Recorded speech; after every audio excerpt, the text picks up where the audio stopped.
ये स्टूडेंट्स, आज के इस लेक्चर में हम रेक्टेंगुलर कोऑर्डिनेट सिस्टम के बारे में पढ़ेंगे। जैसा कि आप इस फिगर में देख सकते हैं कि हमारे पास जो लाइंस हैं, एक्स एक्स प्राइम लाइन और वाई वाई प्राइम लाइन, ये दोनों लाइंस एक दूसरे पर परपेंडिकुलरली ड्रॉ की गई हैं।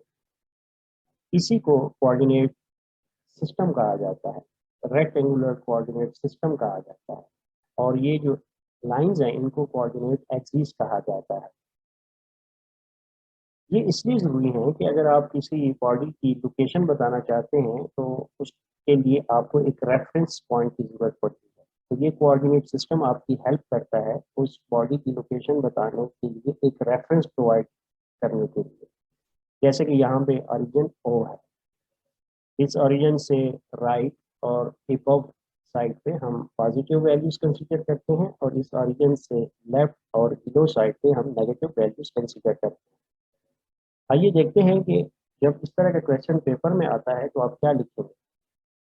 Two lines drawn perpendicular to each other are called coordinate axes, and the system of coordinate axes is called rectangular coordinate system.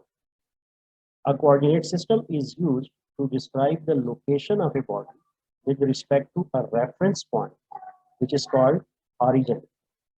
So the point of intersection of two axes is called origin, this point, and line right to and above origin is taken as positive, and line left and below origin is taken as negative.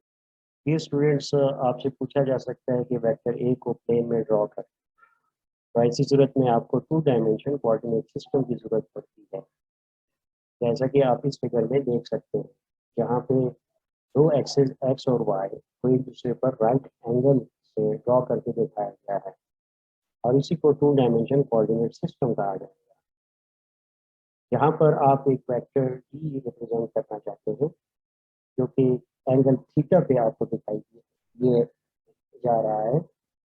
यहाँ पे अगर आपको vector की direction बताना मकसूद हो तो आप कहेंगे कि ये एंगल थीटा जो है ये हमें वेक्टर की डायरेक्शन बताता है। तो ऐसी सूरत में आप कहेंगे system consist of two reference lines drawn at the right angles to each other are called two dimension coordinate system. And the direction of vector in plane is represented by angle which the vector makes with positive x-axis in anti-clockwise direction. और अगर आपसे कहा जाए कि किसी point P को specify करो x Y plane में, तो ऐसी सूरत में आपको इस पॉइंट P के कोऑर्डिनेट्स बताना पड़ेंगे, और उन कोऑर्डिनेट्स को बताने के लिए आपको ओरिजिन O से along x axis A unit जाना पड़ेगा, और फिर वहां से B unit along y axis जाना पड़ेगा, और इस तरह आप पॉइंट पी पे पहुंच जाते हैं। और अगर आप पॉइंट पी को ओरिजिन ओ से मिलाएं तो आपके पास एक पोजीशन वेक्टर डी बन जाता है, जिसके कंपोनेंट्स दो कंपोनेंट्स होंगे। एक कंपोनेंट इसका अलॉन्ग एक्स एक्सिस होगा और दूसरा वाई एक्सिस होगा। तो ऐसी सूरत में आप लिखेंगे कि here is a point P in xy plane having coordinates AB. This means that we can reach point P by moving A units along positive x-axis and B units along positive y-axis from the origin. तो space में represent करना पड़े तो इसके लिए आपको three dimensional system की जरूरत पड़ेगी। ऐसी सूरत में आपको थ्री डायमेंशनल कोऑर्डिनेट सिस्टम बताना पड़ेगा, जैसे कि यहाँ पे दिखाया गया है। एक्स वाई और जी एक्सिस जो कि एक दूसरे पे 90 डिग्री एंगल से ड्रॉ किए गए हैं, और इसका ओरिजिन है।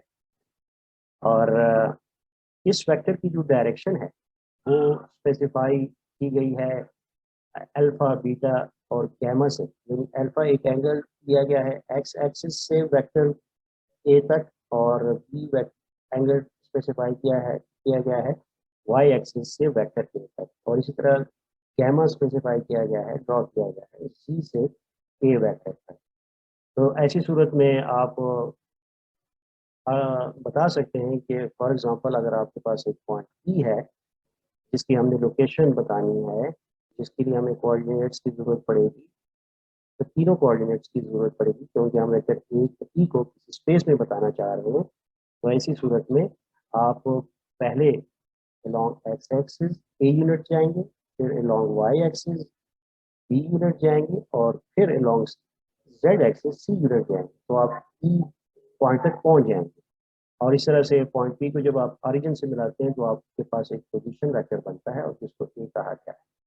तो आप इस तरह से लिख सकते हैं कि suppose there is a point P in space, to represent the point P by the coordinates A, B, C, first we start moving A units along positive x-axis, B units along positive y-axis, and then C units along positive z-axis. And that's how you can reach up to point P. तो ये फिर आपकी representation हो जाएगी एक vector की space में या 3 डायमेंशन।